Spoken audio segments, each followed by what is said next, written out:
Ika-58 kabanata sa pagpapatuloy. Sinabi ng ating bida kay Kalbo na okay. Umalis na daw siya. Natumugon ito habang papaalis na okay. At pagkatapos ay sinabi ng ating bida kay Mara na kumain ka kapag nagugutom ka. Kung may iwan ka lang sa kwarto mag-isa, pwedeng maboring daw siya. Kaya lumabas daw siya minsan-minsan. Natumugon ito at sinabi na boring. Hindi ko pa narinig yan. Na makikita ang muka ng ating bida at sinabi na kapag umalis ako ngayon, wala kang makakausap o magagawa. Kaya nakakaboring yun. Na sinabi sa kanya ni Mara hindi daw niya ito maintindihan. Natumayo na ang ating bida at sinabi na sige, matututo ka rin ng dahan-dahan. Aalis na ako ngayon. Relax ka lang at kung inaantok ka, humiga ka at matulog. Natumugon ito at sinabi na okay. Lumipat ang eksena sa Ironblade Baek House. Na sinasabi sa kanila ng leader ng Ironblade Baek House na napagdesisyonan namin kasama ang kagalang-galang na angkan ng nambuong na magpadala ng mga tauhan upang lipulin ang Sealed Mountain Sect at ang 3 kasamaan ng Summit. Ang Scarlet Smoke Clan na nagdudulot ng kaguluhan. Dagdag pa nito habang makikita ang muka na narito ang pagkakasunod-sunod ng pagpapadala ng mga tauhan. Una, ako ang mauuna kasama ang ilang tauhan ng Invincible White Lotus Battalion at ang Dragon Regiment at Fang Regiment ng Iron Blade Crime Battalion patungo sa Sealed Mountain Sect. Nakilala bilang napakalakas. Makikita ang grupong ito na nakaputi na sinabi sa kwento na ang mga tropang militar na nasa loob ng Ironblade Baek House, bukod sa mga pribadong batalyon na pinapanatili ng mga kilalang personalidad, ay may kabuuang 4 na uri. Sa ilalim ng direktang pamumuno ng Ironblade Baek House at binubuo ng mga kaanak, ang Invincible White Lotus Battalion ang pinakamakapangyarihan at walang katapat na puwersang militar. At makikita naman ang mga nakaitim na grupo ng mga tao na sinabi pa sa kwento na samantalang ang Ironblade Fierce Battalion at ang 100 Scripture Crane Battalion ay binubuo ng parehong bilang ng mga marangal na mandirigma. Na bawat isa ay kabilang sa parehong linya ng dugo. Na makikita naman ang nakared na mga lalaki na sinasabi na sa huli, ang Ironblade Crime Battalion ay ganap na binubuo ng mga marangal na pamilyang militar at nasa pinakamababang antas. Ang bilang ng mga tao ay bumababa habang umaakyat sa ranggo.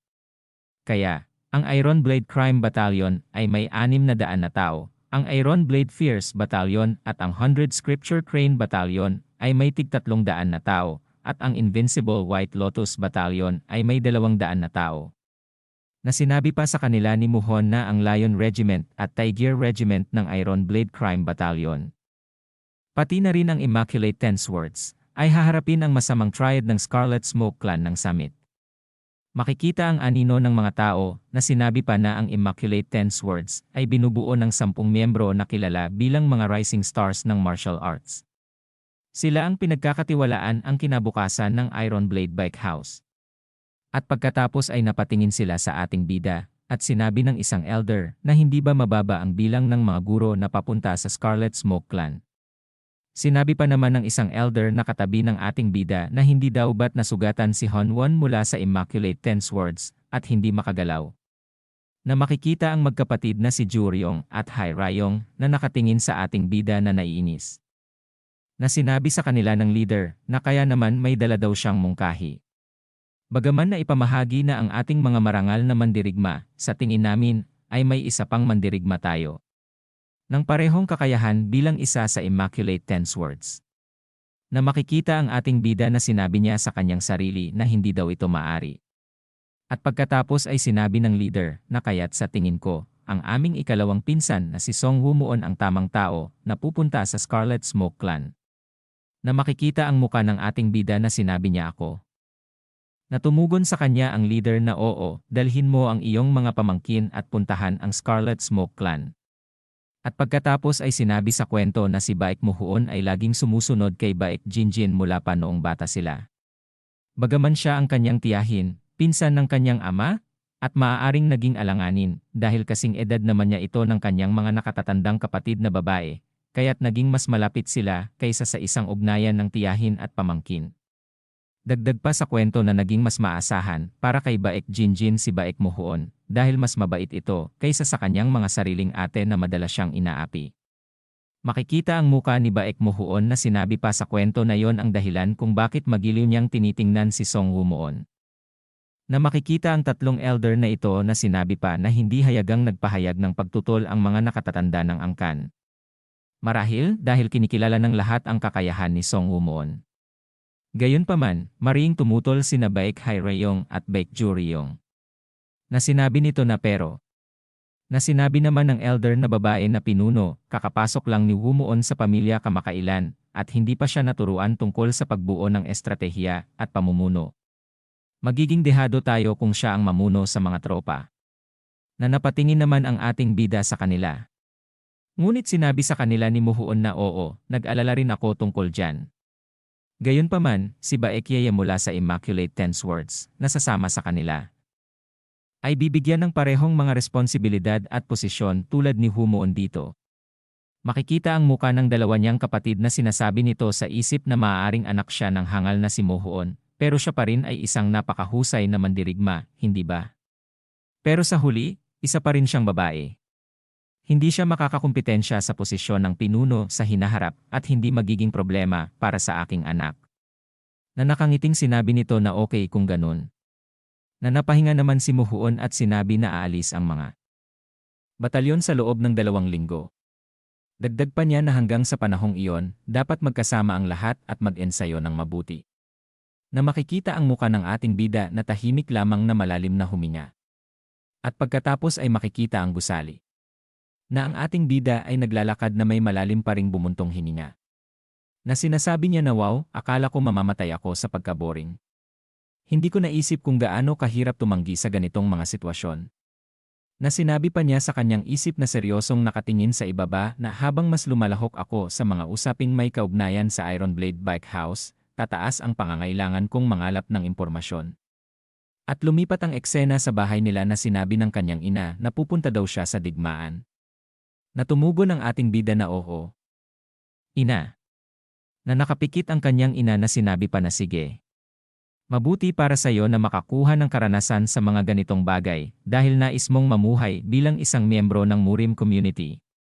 Na sinabi naman ng kanyang ama na mahusay na daw naman siya sa martial arts. Kaya't wala dapat ikabahala. Tama ba? Natumugon ang ating bida na tama. Kaya't wag daw silang mag-alala. Sinabi pa ng ating bida, habang makikita ang gilid ng kanilang bahay na bueno, may ilang bagay akong nalaman tungkol kay Mara. Na makikita silang nakaupo sa harap ng bilog na lamesa, na nakikinig sa kwento ng ating bida ang kanyang mga magulang. At pagkatapos ay sinabi ng kanyang ina na ano.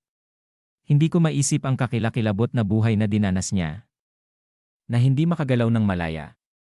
Nasasaktan ang aking puso. Na napasabi naman ang kanyang ama na napakasama daw naman yon. Sinabi pa ng kanyang ina na kung ganoon, hindi maganda para sa kanya na mag-isa sa kwarto. Isama mo si Mara sa'yo palagi. Sa tingin ko, magiging mas mabuti ang kanyang kalagayan sa ganitong paraan. Na nagulat ang ating bida na napasabi na ang sinasabi mong iyon ang dapat kong gawin. Natumugon ang kanyang ina na kung ganoon, gusto mo bang gawin namin yan? Minsan, ang makinig sa iyo ay sapat na. Na hindi na naituloy ang kanyang sinabi nang sabihin ng ating bida na okay. Susubukan daw niya ang kanyang makakaya. Sumapit na ang gabi. Na sinabi ng ating bida habang makikita ang kanyang silid na Mara. Kumain daw ba siya? Natumugon ito na hindi daw. Na sinabi pa ng ating bida sa kanya na nagugutom ka, di ba? Natumugon muli ito na oo. Na makikita ang ating bida na sinabi pa niya na hiniling ko sa'yo na kumain kapag nagugutom ka. Anong ginagawa mo rito mag-isa? Naiisip mo ba ang tungkol sa isang partikular na bagay? Tumugon itong nakapikit na wala daw naman siyang iniisip. Na tumitig sa kanya ang ating bida na walang masabi. At pagkatapos ay sinabi ng ating bida sa kanya na lumabas tayo. Susundan mo na ako mula ngayon. Natumugon ito na bakit daw naman. Na sinabi sa kanya ng ating bida na Mara, nakagawa ka na ba ng aksyon mula sa iyong sariling kagustuhan dahil gusto mo lang? Natumugon muli ito na sinabi na hindi kailanman. Makikita ang muka ng ating bida na sinabi pa niya na nung ikaw ay bata pa, siguradong nakagawa ka ng mga bagay mula sa iyong sariling kagustuhan. Tiyak na naging mausisa ka. At binago ka ng iyong ama para maging kung sino ka ngayon. Na napasabi sa kanya si Mara na kung sino ako ngayon. Na tumingin sa kanya ang ating bida na sinabing muli na hindi ka kumikilos hanggat hindi ka sinasabihan o binibigyan ng utos. Ang ibig kong sabihin ay, sobrang pasib ka sa ngayon. At wala kang normal na emosyon ng tao. Natumugon ito na sinabi sa kanya na ano daw naman ngayon. Makikita ang bibig ng ating bida na sinabi niya na hindi ito mabuti. Dapat mong kayang mag-isip at kumilos para sa iyong sarili. At dapat mo ring maranasan ang iba't ibang emosyon. Na makikita ang muka ni Mara na walang emosyon. Dagdag pa ng ating bida na sa kalagayan mo ngayon. Hindi maayos ang iyong isipan. Na napasabi si Mara na hindi maayos. Na makikita ang mata nito na sinabi pa niya na hindi ko maintindihan. Na hinawakan niya si Mara. At sinabi sa kanya na sa ngayon. Sasama daw siya sa kanya kahit saan daw siya pumunta. Natumugon sa kanya si Mara na palagi. Kung ganun magiging mabuti daw ba siya?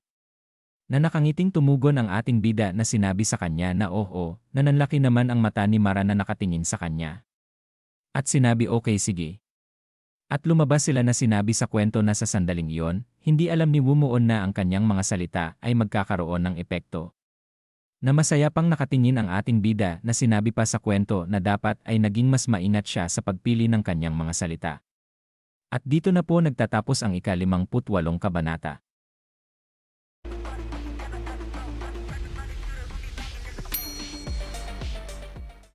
Ika-59 na kabanata sa pagpapatuloy. Makikita ang isang na ang mga taong ito ay may pinagmamasdan. Na ang ating bida pala at si Mara ang kanilang tinitingnan. Na napasabi ang ating bida sa kanyang sarili na parang saan man kami pumunta, hindi namin maiwasang makuha ang atensyon. Na napasabi naman si Mara na ito ay nanginingning sa ganda na siya daw ay busog na. Na tumayo na ang ating bida at sinabi niya na okay sige. Sila daw ay umalis na at sanay na ang mga gwardiya. Natumugon ito na sige. Makikita ang kanilang tahanan kung saan ay nagsasanay ang mga bata. Na makikita ang mga ito na sumusuntok sa ere habang sumisigaw. Na sinabi ng ating bida kay Mara na ang mga batang ito ay mukhang malalakas. Na sumagot si Mara na malalakas. Na sinabi ng ating bida kay Asam na ano sa tingin mo? Nararamdaman mo ba ang kisaloob? Humawak ito sa ulo at sinabi na oo. Naging awir ako rito kagabi. Na sinabi ng ating bida sa kanila na okay sige. Maari na daw niyang turuan sila ng key cultivation technique ngayon. Na nagulat ang mga bata at napasabi na wow. Sa wakas, matututo na tayo ng key cultivation technique. Bukod dito, matututo tayo ng direkta mula sa isang master. Habang nagme-meditate ang ating bida, ay sinabi niya na sabihin ko sa inyo ang formula. Siguraduhing i-memorize niyo ito ng tama. At siya ay nagsalita na ng mga orasyon. Na makikita ang ating bida na nakapikit na patuloy na nagsasalita ng formula sa key cultivation technique. Na ang mga bata ay tahimik lamang na nakikinig sa kanya ng seryoso. At pagkatapos ay makikita ang bubong ng bahay na sinabi ng ating bida sa kanila na sige, iyon na ang lahat para sa araw na ito. Ang mga hindi nakapag-memorize ng maayos ay dapat humingi ng tulong mula sa isang kaklase na nakagawa nito. Natumugon ang mga ito na okay daw po. Na tinanong ng ating bida si Mara na sinabi na ano daw kaya sa tingin niya ito. Natumugon ito na ano? Na sinabing muli ng ating bida na ang key cultivation technique na kakarecite ko lang. Na itinaas ni Mara ang kanyang isang daliri at sinabi sa kanya na ito daw ay isang first class. Makikita ang muka ni Mara na sinabi sa kwento na bagaman si Mara ay tila isang karaniwang 17 taong gulang sa labas. Sa troop ng mga Invisible Assassins, siya ay isang special rank assassin na mahusay sa martial arts. Isang tunay na master. Para sa isang katulad niya na ikategorya ang mga aral ni Sung Wumuon bilang first class ay tiningnan ng napakabuti ng mga gwardiya. Na masayang sinabi ng ating bida na paano ito ihahambing sa mga bagay tungkol sa ki na natutunan mo. Na nakapikit itong tumugon na sinabi na kulang para sa pagpatay. Ngunit, pinapalakas nito ang isipan at maganda ang epekto nito sa transmutability. Bagay na matutunan kasama ang sining ng invisible assassination. Na nakangiting sinabi ng ating bida sa kanya na tama. Maari rin itong makatulong sa iyo, Mara. Ligtas ito kaya hindi ito magiging salungat sa anumang sining na natutunan mo dati.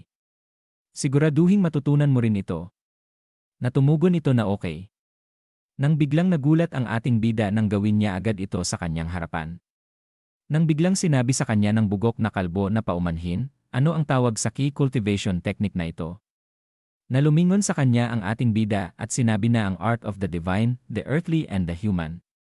At dapat daw itong isagawa sa nakaupong posisyon, ngunit maaari mo rin itong matutunan sa isang gumagalaw na posisyon at makapaglakad-lakad. Dagdag pa ng ating bida sa kanila na siyempre, magiging mas kaunti ang bisa nito kapag hindi ka nakaupo, ngunit makikita mo ang malaking tagumpay kung itutuloy mo ang iyong ki habang kumikilos ka sa kahit kaunting paraan. Naiintindihan daw ba nila?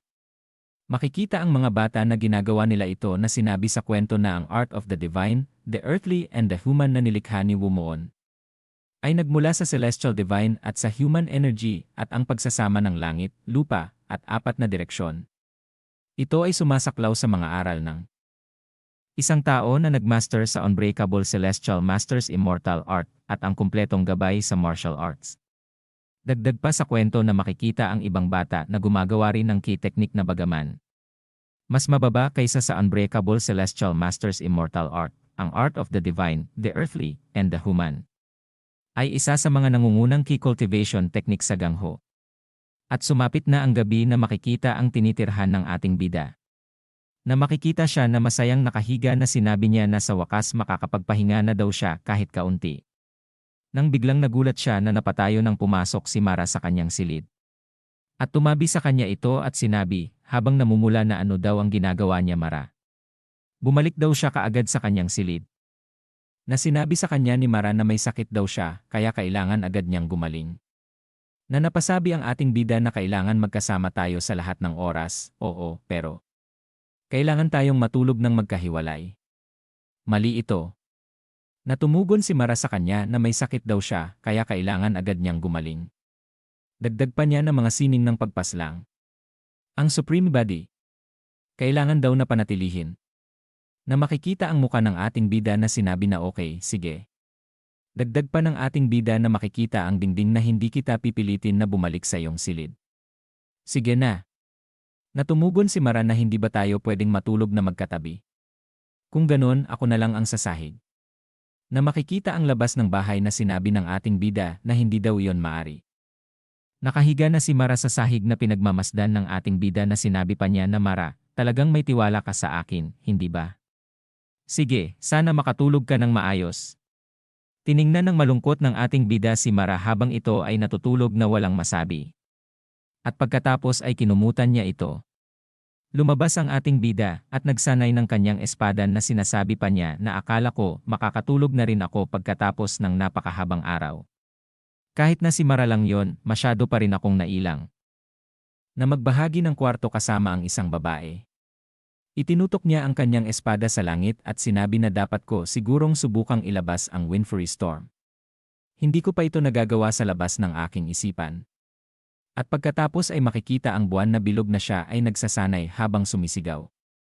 At lumipas ang 5 araw na makikita ng garden ni Lady Yeon na sinabi ng ating bida na andito daw siya. Na napasabi naman si Lady Yeon na naandito daw pala siya Wu Moon. Na nagulat siya nang makita niya si Mara sa kanyang likuran.